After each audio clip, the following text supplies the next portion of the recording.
Bonjour et bienvenue dans cette vidéo.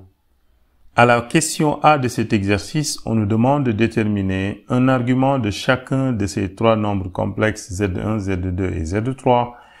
Et à la question B, on nous demande d'en déduire les valeurs exactes du cosinus de 5π sur 12 et sinus 5π sur 12. Z1 est égal à racine de 6 plus i racine de 2, le tout sur 2. C'est la même chose que racine de 6 sur 2 plus i racine de 2 sur 2. Comment trouver un argument de Z1? Si alpha est un argument de Z1, cosinus de alpha, c'est partie réelle sur module de Z1 et sinus de alpha, c'est partie imaginaire sur module de Z1.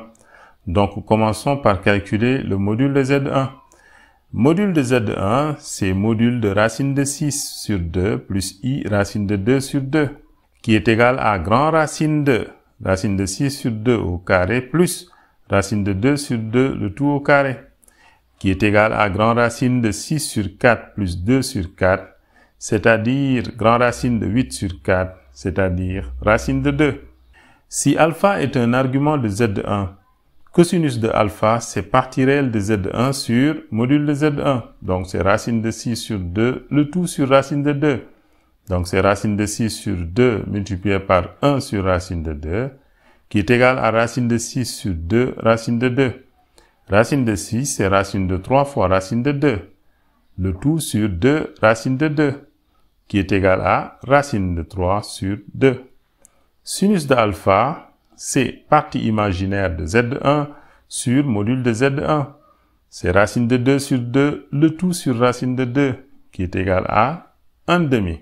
Pi sur 6 est un angle qui a pour cosinus racine de 3 sur 2 et pour sinus 1 demi.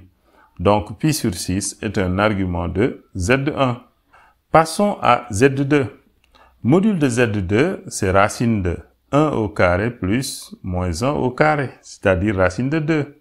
Si bêta est un argument de Z2, cosinus de bêta, c'est partie réelle sur module de Z2, c'est-à-dire 1 sur racine de 2, qui est égal à racine de 2 sur 2. Sinus de bêta, c'est partie imaginaire sur module de Z2, c'est-à-dire moins 1 sur racine de 2, qui est égal à moins racine de 2 sur 2. Moins pi sur 4 est un angle qui a pour cosinus racine de 2 sur 2 et pour sinus moins racine de 2 sur 2. Donc, moins pi sur 4 est un argument de Z2. Maintenant, pour Z3. Z3 est égal à Z1 sur Z2. Donc, argument de Z3 est égal à argument de Z1 sur Z2 modulo 2pi. On sait que argument de Z1 sur Z2, c'est argument de Z1 moins argument de Z2 modulo 2pi. En remplaçant les arguments par une de leurs valeurs, nous obtenons pi sur 6 moins pi sur 4 modulo 2pi, qui est égal à 5pi sur 12 modulo 2pi. Donc, 5pi sur 12 est un argument de Z3. À la question B, on nous demande d'en déduire les valeurs exactes de cos 5pi sur 12 et sinus 5pi sur 12. Pour cela, nous allons déterminer la forme algébrique et une forme trigonométrique de Z3, puis les comparer. Commençons par la forme trigonométrique. Pour la forme trigonométrique, on a besoin du module de Z3. Module de Z3, c'est module de Z1 sur Z2. On sait que le module d'un quotient, c'est le quotient des modules. Donc, c'est égal à module de Z1 sur module de Z2. Module de Z1, c'est racine de 2. Et module de Z2 aussi, c'est racine de 2. Donc, nous obtenons racine de 2 sur racine de 2, qui est égal à 1. Donc, une forme trigonométrique de Z3, c'est module de Z3, facteur de cosinus 5pi sur 12 plus i sinus 5pi sur 12. Et comme module de Z3 c'est 1, donc Z3 est égal à cosinus de 5pi sur 12 plus i sinus 5pi sur 12. Maintenant, allons chercher la forme algébrique de Z3. Z3, c'est Z1 sur Z2, c'est-à-dire racine de 6 plus i racine de 2 sur 2, le tout sur 1 moins i, qui est égal à racine de 6 plus i racine de 2, le tout sur 2 facteur de 1 moins i.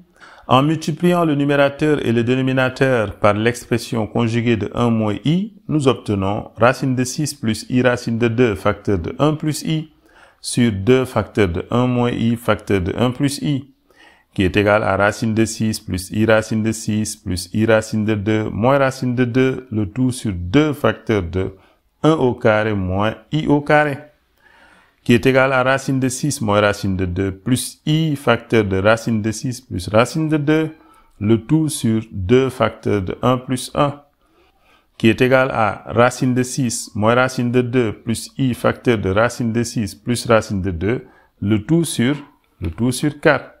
En scindant en 2, nous obtenons z de 3 est égal à racine de 6 moins racine de 2 sur 4 plus i racine de 6 plus racine de 2 sur 4. Donc, voici la forme algébrique de z de 3.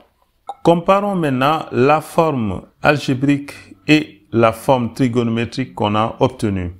On sait que deux nombres complexes sont égaux s'ils ont les mêmes parties réelles et les mêmes parties imaginaires. Donc, nous avons cosinus de 5π sur 12, qui est la partie réelle de z de 3 dans la forme trigonométrique, est égal à racine de 6 moins racine de 2 sur 4, qui est la partie réelle de z de 3 dans la forme algébrique. Sinus de 5π sur 12, qui est la partie imaginaire de z de 3 dans la forme trigonométrique, est égal à racine de 6 plus racine de 2 sur 4, c'est-à-dire la partie imaginaire de z de 3 dans la forme algébrique. Donc, voici les valeurs exactes de cosinus de 5π sur 12 et sinus de 5π sur 12.